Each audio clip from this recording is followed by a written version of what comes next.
Se decidió un aumento para este sector del 6,4%, así lo dispuso la Secretaría de Comercio, que hasta ahora tenía prácticamente, según ellos mismos habían dicho, regulados todos los precios de la canasta básica. Cortes de carne, 6,4% promedio aumentan, y también se dispuso un 20,4% de aumento para el kilo de papa. Son estos aumentos que están regulados porque se negocian con el sector, se sienta el secretario de Comercio y en función de la estructura de costos que cada empresa tiene, se permite o no. Ahora, ¿qué dice Guillermo Hank, el flamante titular de la cartera de Comercio? Que en rigor, estos eran los aumentos que quedaron pendientes de la anterior gestión. Se da vuelta y le echa la culpa a Feletti, básicamente, porque esto ya estaba en marcha y estaba programado. En el sector dicen, tenemos desfasaje, la inflación es voraz, hay una estructura de costos que mantener y necesitamos dar estos aumentos, porque además, independientemente de los precios, quedaron por detrás de otros aumentos que ha tenido la economía. Como sea, como consumidor es una pésima noticia. Sobre todo me enfoco mucho en lo que es carne para aquellos que sabemos perfectamente no tienen cómo reemplazarlo. ¿Cuáles son los cortes que en definitiva están alcanzados? Los populares, los que habían sido regulados desde el mes de diciembre por el gobierno. La tira de asado, la tapa de asado, el matambre, el vacío, la nalga, la falda y la paleta. A partir de ahora entonces viene con aumentos. Te dejo esto picando. El 7 de julio tiene que revisarse la canasta de precios cuidados. El gobierno había dicho que esta canasta va a seguir estando, pero querían hacer que esta canasta se convirtiera en algo de referencia y no en una política de control de precios, porque eran tantos los precios que estaban inmersos en esta canasta, regulados, que implícitamente había un control de precios. Pues bien, querían que tuvieran menos cantidad de productos y que fuesen solo referencias en para el consumidor, como fueron en un principio cuando se pensó. 7 de julio, entonces, se viene este nuevo sello de precios cuidados y vendría con aumentos. Ahora veremos, entonces, cuando ahí sí sea la propia política del nuevo secretario de Comercio, cuánto cree él que estos productos de la economía deben aumentar. Y vamos a terminar esta parte diciéndote que junio ya se proyecta con una inflación del 5%. En este marco, uno cabe preguntarse qué es caro, qué es barato, cómo está tu salario en función de eso. Y hoy, más temprano, veíamos un tuit de Andrea Falcone, que a mí me pareció muy simbólico, y ya le doy la bienvenida porque está acá, esta abogada previsionalista amiga de la casa que tantas veces viene y nos asiste para entender algunas cuestiones del mundo previsional, y Ramiro Marra, que es legisladora, además de economista. En tu tuit, no sé si lo tenemos, Cari, para mostrarlo, pero es interesante ver quiénes son los que tienen los mejores salarios, ¿no? En un país en donde ya de por sí el salario es pobre en casi todos los sectores. El salario promedio es pobre en rigor porque no se acelera o no aumenta a la par del resto de los precios de la economía. ¿Lo tenemos? ¿Lo mostramos? ¿Lo debatimos? Ahí vamos. Mira, ahí lo ves. Me voy a acercar a la pantalla. ¿Dónde se pagan los mejores salarios? Los organismos, empresas y dependencias del sector público. Y acá, que me pareció interesante lo que estaba mostrando Andrea, porque ella es la especialista en la materia, pone el foco sobre lo que cobran en promedio del PAMI.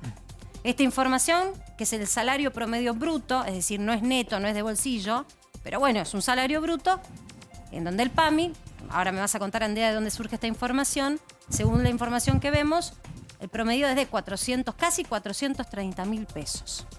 Un PAMI que gestiona pobreza también, ¿no? Sí. Bienvenidos ambos al debate. Gracias, Marcela.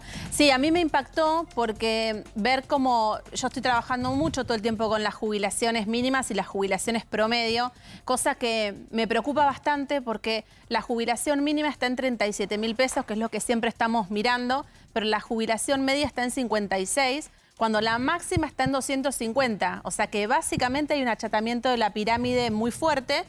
Y ver que las personas que asisten a los jubilados están ganando 12 jubilaciones mínimas de promedio, realmente a mí, que trabajo en el segmento, me impactó, me dolió, porque estamos viviendo situaciones muy duras hoy con los jubilados. No digo que no son ajenas a la pobreza en general de todo el país, pero las posibilidades de generar otros recursos para un adulto mayor son limitadas. Totalmente. ¿De dónde es esta información? Digo, porque enseguida van a salir a buscar al pie fuente. está, es de publicación oficial. Por supuesto acá no sale, pero sí, esto es información oficial. Es oficial, sí. Y después está en paralelo la publicación que también hicieron en el mismo periódico de los salarios del sector privado, donde el más alto era un promedio de 280.000, que es en la minería. O sea que vemos que la administración pública triplica el salario más alto, lo que es el segmento privado.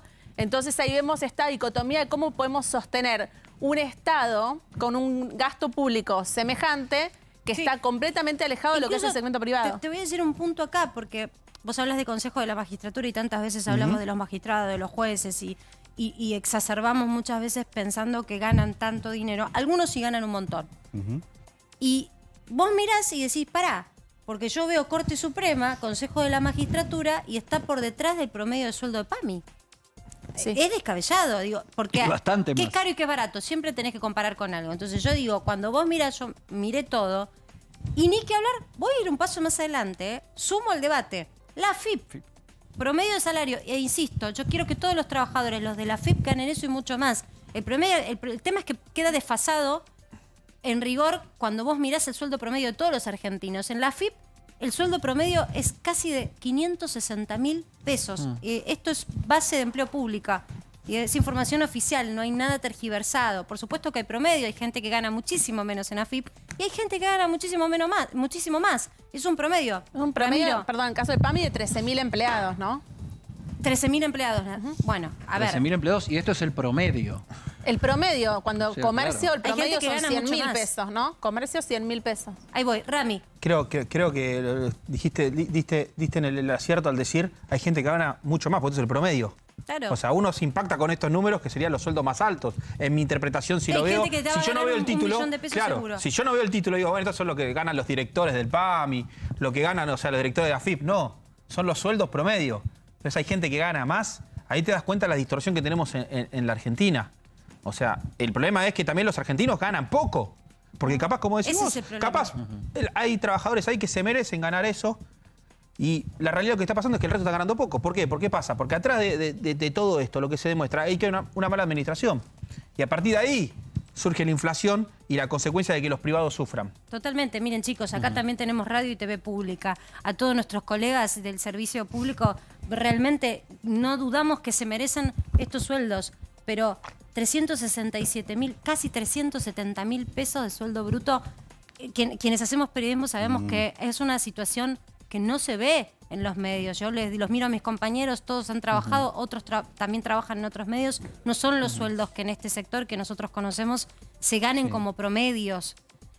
Creo que vale la pena el debate cuando hablamos sobre todo de gasto público. Déjame que sume un punto de vista que puede ser discutible y polémico, pero me parece que no todas las líneas de esto se deberían manejar con la misma vara. AFIP es un organismo cuyos trabajadores tienen que estar estimulados a recaudar más para el Estado. O sea, es un lugar donde vos tenés que trabajar para recaudar.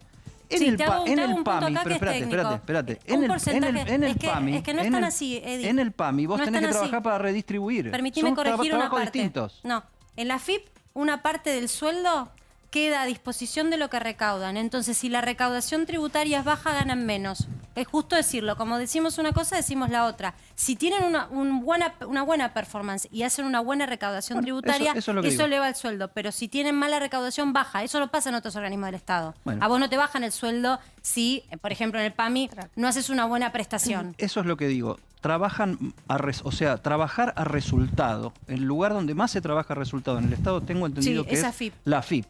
Si vos trabajás a resultado, en el PAMI tenés que contabilizar dentro del resultado cuánto gana el jubilado promedio para evaluar el salario del funcionario que está administrando eso. Pero bueno, esto es discutible, no sé si es la lógica.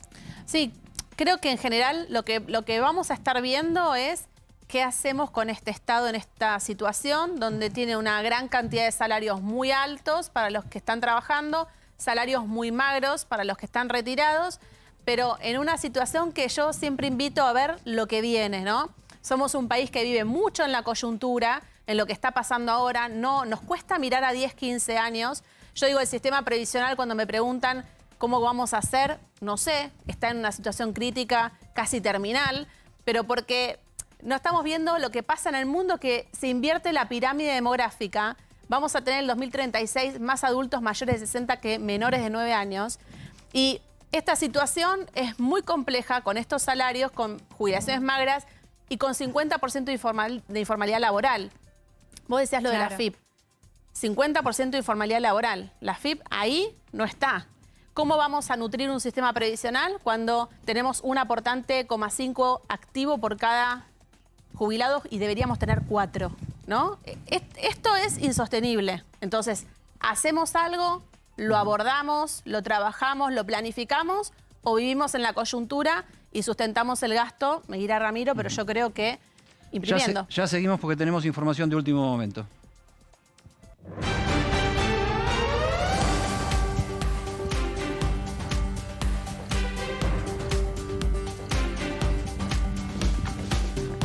Y está nuestro compañero Javier Mozo en Aeroparque. ¿Amenaza de bomba?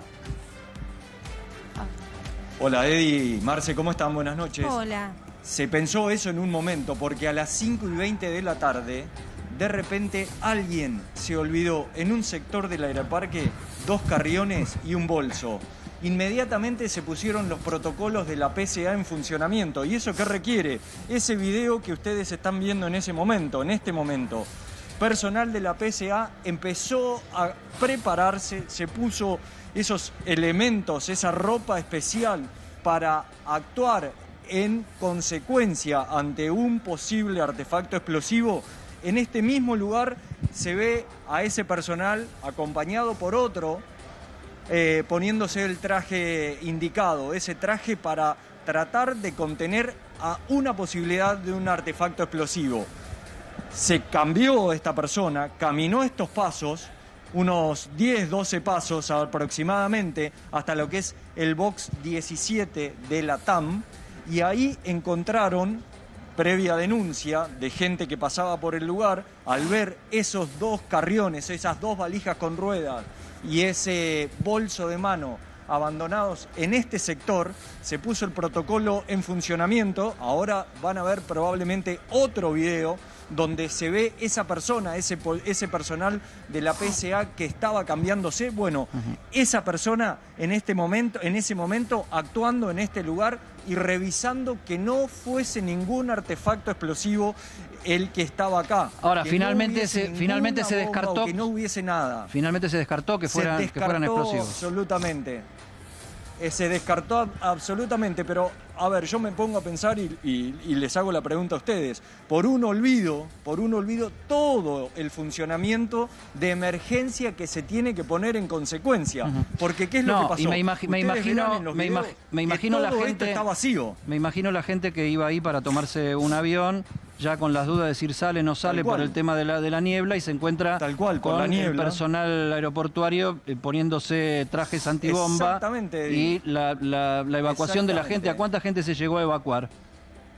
Porque se evacúa todo en la sala. O sea, desde el box 1 al 45, que es el último, tuvieron que salir del Aeroparque. No quedó absolutamente nadie mientras el personal de la PSA estuvo actuando hasta que absolutamente no encontraron nada. Vieron que solamente había prendas, vieron que solamente había objetos personales de una persona que se los había olvidado. Javi. Y a partir de ese momento volvió toda la normalidad. Ya de por sí venía, hoy lo comentábamos más temprano también, muy complicado el tema vuelos para aquellos que se disponían a viajar, claro. Producto de la niebla, hubo reprogramaciones. Claro. Ahora esta situación también, ¿qué pasa con la gente que tiene que ir a tomar un vuelo ahora? ¿Hay una ola de reprogramaciones? No pasa nada. Ajá. No pasó nada, Marce, no pasó nada, no hubo cancelaciones. Está todo normalizado, obviamente, con los problemas de la niebla durante 48 horas aquí en la ciudad de Buenos Aires. Pero esto que acabamos de contar, esto que estamos contando, no trajo ningún tipo de cancelación, ningún tipo de problema con la llegada y la partida de vuelos desde aquí de Aeroparque. Para decir, y para finalizar al menos desde acá, es que a través de las cámaras de seguridad del Aeroparque se empezó a visualizar quién podía ser el posible dueño de estos elementos, de estas 2 valijas, de este bolso de mano. Se constató a dónde estaba la persona, se lo identificó y se le devolvió todo lo que se había olvidado aquí en este sector. Perfecto, por suerte un susto nada más, excelente trabajo. Nos vamos al Congreso de la Nación ahora.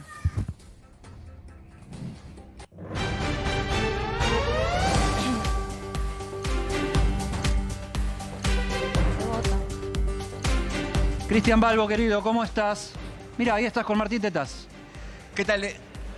Exacto, Eddie, Marcela, a las 2 de la tarde comenzó la sesión especial en la Cámara de Diputados. La oposición consiguió el quórum necesario para tratar lo que tiene que ver con la modificación del Código Nacional Electoral, para ver si en las próximas elecciones generales tenemos una boleta única de papel. Lo cierto es que todo indica que se va a aprobar en la jornada de hoy en la Cámara Baja, va a obtener media sanción, veremos después lo que ocurre en el Senado.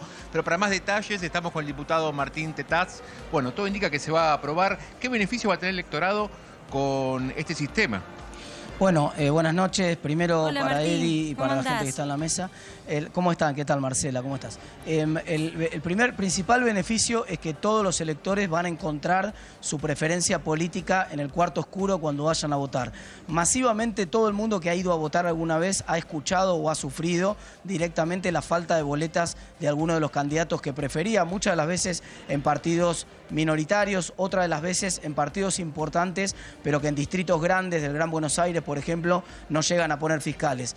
La seguridad de saber que vas a encontrar la boleta que vas a buscar en el cuarto oscuro y que vas a poder expresar tu voluntad, tu opinión, en primer lugar. La seguridad de que no vas a necesitar que tu fuerza política tenga fiscales para estar representado y para que no te cambien tu voluntad política cuando vas a votar a una urna y que quede esa voluntad expresada en el resultado final. Y en tercer lugar, la tercera ventaja es desde el punto de vista de costos, es mucho más económica, se van a emitir muchas menos boletas, por lo tanto es también desde el punto de vista de sustentabilidad ambiental mucho mejor tener un esquema de boleta única papel que va a evitar impresiones. Por ejemplo, hay partidos minoritarios en Argentina que sacan 30.000 votos y reciben casi 80 millones de boletas impresas para sacar 30.000 votos. Ese dispendio total se evita también con esta metodología. Martín, ¿sale entonces? Vos decís que hoy se vota favorablemente. ¿Cómo es el acuerdo que ya está planteado para especular cómo sale la votación que no se decían que iba a ser a la medianoche por ahí?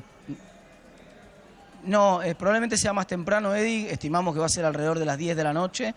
Vamos a tener nosotros, si todo sale bien, 130 diputados contra 127 del oficialismo, en este caso, de los opositores al proyecto. Así que en estos momentos, con los números que tenemos hoy, podríamos conseguir el dictamen, la media sanción hoy en la Cámara de Diputados. Por supuesto, como dicen en el campo, el dicho, las vacas se cuentan muertas, ¿no? O sea, todavía no podemos celebrar ese triunfo hasta que no estén los 130 votos adentro. Hay algunas maniobras mientras estamos charlando de tratar de subir el tono del debate en el Congreso, de empezar a, en vez de discutir boleta única papel, hacer agresiones de tipo personal, tratar de, como se dice en la jerga, pudrir el debate o estirarlo para que se caiga alguno de esos diputados, con los cuales nosotros estamos justos, porque necesitamos hoy 129 votos, tenemos 130, pero si todo sale bien, a las 10 de la noche vamos a tener media sanción. Falta poquito nada más. Martín, ¿te puedo dar una vueltita de rosca a algo que tiene que ver con el día? Quiero tu opinión.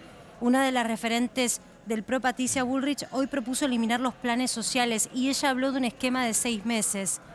¿Cómo lo viste vos? ¿Sos de los economistas que asesora? ¿Sos parte de la creación de este proyecto?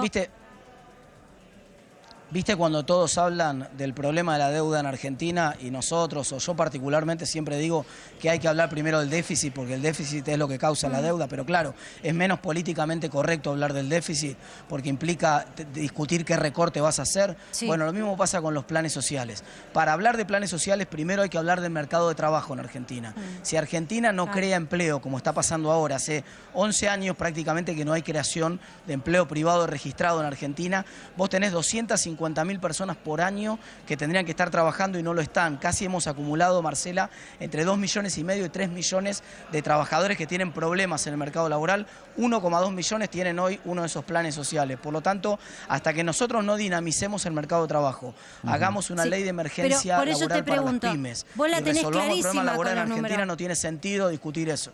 Yo no sé si Bullrich la tiene tan clara como me vos preparo con los para números. esto hace mucho tiempo. No, ya sé. Por eso vos la tenés clarísima con los números, porque sos economista, sos un estudioso de los números. Pero yo no sé si Patricia Bullrich lo tiene tan claro. Le tengo respeto a su propuesta. No logro entender cómo en 6 meses podríamos generar esos puestos de trabajo. Me ilusiono con esa posibilidad. ¿Lo ves factible en función de cómo estamos hoy? Yo soy partidario primero de atacar el problema laboral en Argentina cuando la economía tenga una moneda estable, que es lo que va a surgir de la reforma monetaria que hacemos ni bien llegamos. Y cuando tenga una ley de emergencia laboral para las pymes que nos permita contratar 650.000, que el mercado, que las pymes contraten 650.000 trabajadores en el primer año y 300.000 empleos en el segundo, 1 millón de puestos de trabajo en los 2 primeros años, ahí vamos a estar en condiciones de ponerle una terminalidad a los planes sociales. Perfecto. Y ahí habrá que discutir Martín, si 6 meses, me un gusta... año, pero está claro que el plan social, tiene que tener una fecha de terminación. Es una ambulancia, es una emergencia, nadie puede estar en la ambulancia todo el día. La ambulancia es para solucionar una crisis momentánea. Me gusta tu opinión. Hay quienes dicen que a Patricia Bullrich le hace falta un economista al lado, no sé. Te agradezco enormemente tu participación en Para que Sepas y por supuesto a Cristian Balbo que siempre nos hace el aguante. En un ratito nada más vamos a volver porque lo que pasa en el Congreso hoy es noticia. Gracias. Perfecto. Martín, gracias chicos. Voy a volver con este debate al piso. La respuesta de Zabaleta, el ministro de Desarrollo Social, a Patricia Bullrich, es que básicamente si ella quisiese llevar adelante ese programa o ese plan, cuyo detalle hoy la verdad hay que decirlo, lo desconocemos porque no lo dio a conocer el texto o la parte técnica, él dijo... Eso sería sinónimo de querer que los pobres sean siempre pobres. Fue esa la expresión. Los invito al debate. Ramiro, vos también la tenés clara con los números como economista que sos. ¿Qué opinión tenés de lo que dijo? Bueno, me vas a acordar a la famosa propuesta de pobreza cero. O sea, terminan siendo eslogans, pero si no decís cómo lo vas a hacer, nosotros de nuestro espacio político, como somos un espacio que hace las cosas... a lo de Tetaz? No, lo de Patricia. Lo de Patricia y lo de Tetaz que decía que hay que resolver la pobreza Tetaz primero. lo planteó de manera más genérica. O sea, sí, está bien lo que viable, plantea Tetaz, de manera genérica, bueno, hay que generar esto. Se diferenció de Bullrich, digo, se diferenció. No lo ve viable en este contexto. Él dijo, hay que fomentar el mercado de trabajo, claro. No dijo el cómo. Nosotros lo decimos el cómo.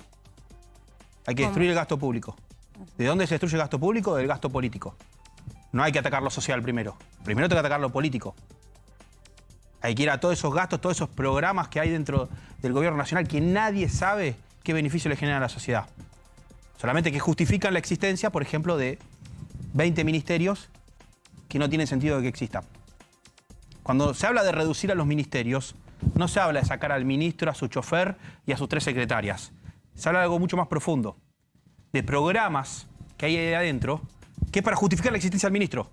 ¿Para qué? Para tener un acuerdo político con el rejunte que hacen para llegar a ser gobierno. Ahora, Andrea, desde las cuentas públicas, ¿es matemáticamente razonable lo que plantea Ramiro, que está en línea con lo que plantea Javier Milei, de que ajustando el gasto político, el gasto del Estado, se resuelve el problema económico de distribución de la Argentina? No porque tiene para mí muchos factores. Primero, esto que dicen de los planes, cuando una mano da, es porque una recibe, y que la que recibe está abajo. Y esto que mencionaba de que es una ambulancia, los planes sociales, las moratorias previsionales, son parches, pero parches a una herida que tiene que sanar. Nosotros si miramos los números, en el año 2005, cuando se implementan las moratorias previsionales, la mitad de las personas que se jubilan necesitaban moratoria en alguna proporción. Y hoy casi el 80%. O sea que a lo largo de ese parche no hubo ninguna medida de fondo para ayudar a salir de la situación y que la gente llegue con más aportes a la edad jubilatoria, sino que cada vez más gente necesita moratoria porque cada vez hay más empleo informal, porque cada vez hay más monotributo. Entonces, creo que la solución viene con un cambio cultural y social de todos nosotros, de pensar si vamos a tener un país real, concreto, serio, prolijo, ordenado, o vamos a trabajar sobre la coyuntura poniendo parches permanentemente. Andrea, ¿me dejas hacerte una preguntita? La debo porque aparte hay mucha gente mayor que está en esta situación y me preguntan, ¿notás que se aceleraron los pagos para los juicios previsionales? No necesariamente que se aceleraron, sí, a esto hay que decirlo, se mantuvieron bastante altos incluso en la etapa de la pandemia y eso es algo muy positivo porque no sucedió lo mismo con los nuevos jubilados, no hay turnos, eso está funcionando pésimamente. La parte de liquidación de sentencias está funcionando bastante bien. El tema es que 4 de cada 10 sentencias se pagan mal. Entonces, esos juicios no terminan y continúan porque la forma de liquidarlos hace que no se pueda concluir con ese pago completo como corresponde. Sí, Gracias, Andrea. Bueno, esto es un tema que siempre es materia pendiente, sobre todo porque la verdad que vos llegás después de remarla, laburar y aportar y querés llegar con la jubilación digna que te mereces. Totalmente. Muchas gracias por visitarnos. Gracias. Nos tenemos que ir a ustedes. una pausa. Ya volvemos.